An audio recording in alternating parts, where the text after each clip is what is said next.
जैसा कि पता है सभी लोगों को कि नगर निगम का जो चुनाव है, नगर निकाय का, वो बहुत प्रतीक्षित चुनाव जो है वो समय आ गया है, जिसके लिए काफ़ी समय से जो है बातें चल रही थी।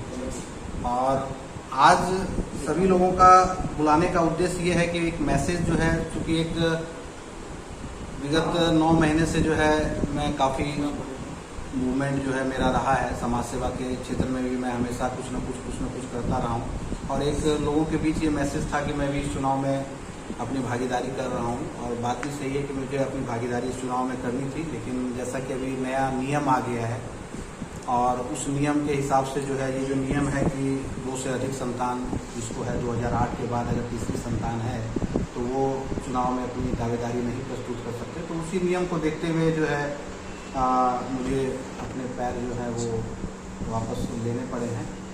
तो इस संदर्भ में भी मैं ये कहना चाहता हूँ कि अगर ये चीज़ें जो थी कि अगर इस नियम को लागू करना था, तो अगर हम लोगों को पंचायत का भी इलेक्शन हुआ, पंचायत वाले इलेक्शन में भी इस नियम को रहना चाहिए था। सिर्फ नगर निकाय के चुनाव में ही इस नियम को लागू करना, और फिर अगर है तो फिर विधायक का चुनाव या सांसद का भी जो चुनाव होता है, तो उस सब चीज़ों में अगर एक नियम अगर आता है, क्योंकि सभी लोग अपनी अपनी तैयारियों के साथ थे।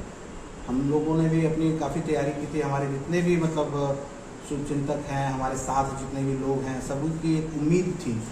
और उस उम्मीद को जो है इस नियम के आने के बाद से काफ़ी झटका लगा है। और हमारी टीम जो है इस चीज़ों के ऊपर भी जो है मशविरा कर रही है कि हम लोग जो है मतलब इसके लिए हाईकोर्ट में एक रिट जो है वो दायर करेंगे, क्योंकि इस इलेक्शन में तो अपनी भागीदारी इसलिए नहीं दे पाएंगे क्योंकि रिट दायर करने के बाद भी एक समय लगता है, तो इस इलेक्शन में तो वो चीज़ें नहीं हो पाएगी। पर आगे के लिए भी, और अगर करना ही है इस नियम को, तो सभी जगह जो है ये नियम लागू होना चाहिए। ऐसा नहीं है कि सिर्फ नगर निकाय के चुनाव में ही ये नियम जो है लागू हो। तो मैं अपने जितने भी हमारे जो सपोर्टर हैं, जो शुभचिंतक हैं, जिनका प्यार और स्नेह मिला है, मैं शिक्षा के क्षेत्र से हूँ और मैंने हमेशा जो है मतलब ये काम किया है समाज सेवा के लिए, और आगे भी मैं इसी तरीके से जो है काम करता रहूँगा। ठीक है, इलेक्शन एक प्रक्रिया थी। मैं चाहता था कि कुछ एक पद पे, मेयर के पद पे आकर के जो है अपने पूर्णिया को और बेहतर बनाऊँ।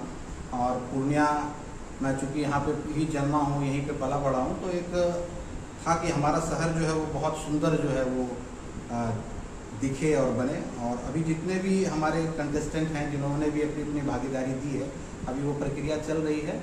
तो सभी लोगों के लिए जो है मतलब मेरी शुभकामनाएं हैं कि बाकी जो भी लोग मैदान में हैं वो अपने आवाज़ को अच्छे से बुलंद करें, और जो भी बन करके आए मेयर, वो पूर्णिया के एक स्वच्छ छवि वाले लोग आएँ और पूर्णिया को जो है आगे लेकर के जाएँ। अब आपका समर्थन किसको होगा? जो कि समर्थन की बात हम लोग को कहना जल्दबाजी हो जाएगी, इसलिए क्योंकि अभी तो नॉमिनेशन की प्रक्रिया चल रही है और नॉमिनेशन की प्रक्रिया 24 तारीख तक चलेगी। इसके बाद स्क्रूटनी वगैरह होने के बाद जब फाइनल लिस्ट आएगी तो हम लोगों के साथ हमारे जितने भी और लोग हैं सब मिल बैठ करके एक राय विचार करेंगे। और हम लोग चाहते हैं कि एक अच्छे और स्वच्छ छवि के लोग जो हैं वो आए, जिससे कि पूर्णिया का जो है विकास जो है वो बेहतर तरीके से हो सके।